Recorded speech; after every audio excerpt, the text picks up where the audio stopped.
Hello and welcome to Larissa's Kitchen. Tonight I'm making peanut butter balls. This episode could almost go in the heirloom series since it's at least 40 years old, as it came out of my 4-H cookbook back in the late 70s. This no-bake, high-energy snack can be made by children so long as they know how to operate a fork in a bowl safely. It takes 3 ingredients and takes about 2 minutes to put together. So let's see what we're gonna need. Yes, I know this looks like 4 ingredients. These 2 ingredients are interchangeable.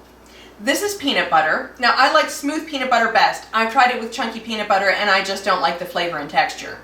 The original recipe called for corn syrup. I've been using honey for probably about 20 years now and I like the flavor of the honey better.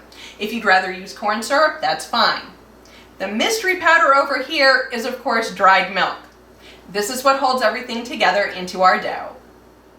And I haven't really talked about measurements. That's because there really aren't any. It's just a ratio, equal amounts of peanut butter and honey, and then as much dried milk as you like to achieve the consistency that you like. If you like it a little bit looser, you'll use less dried milk. If you like it a little bit more doughier like I do, you'll use a little bit more. So let's get started. Okay, I'm going to start with about 3/4 of a cup of peanut butter and 3/4 of a cup of honey.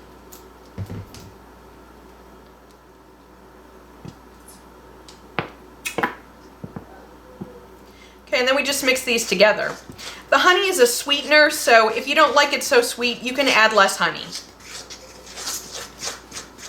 I'm using a fork to mix this up. You could also use a spatula, but sometimes the spatula doesn't mix it properly.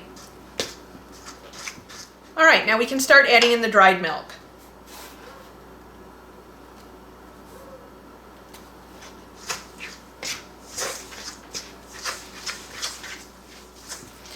All right, that was just after 1 scoop. I'm going to add at least 1 more, and probably even more after that.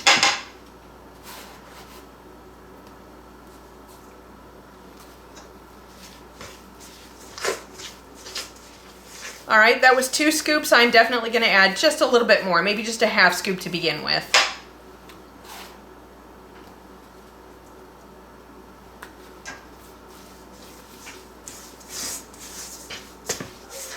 All right, this is still just a little too loose for me, so I'm going to add the rest of that scoop.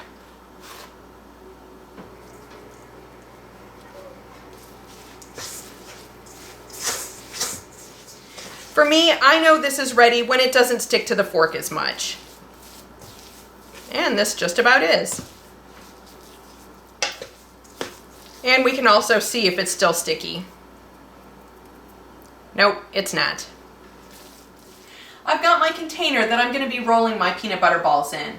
Now this has some dried milk in it because that's what I like to dust my peanut butter balls in.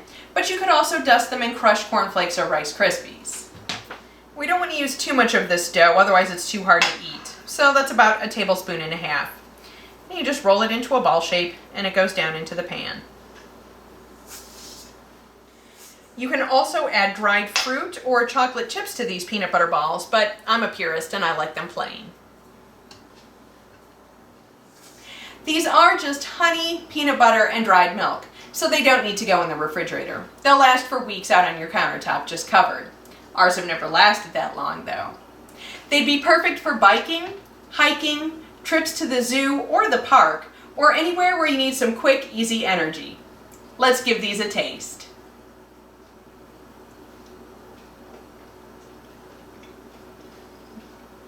Sweet and delicious.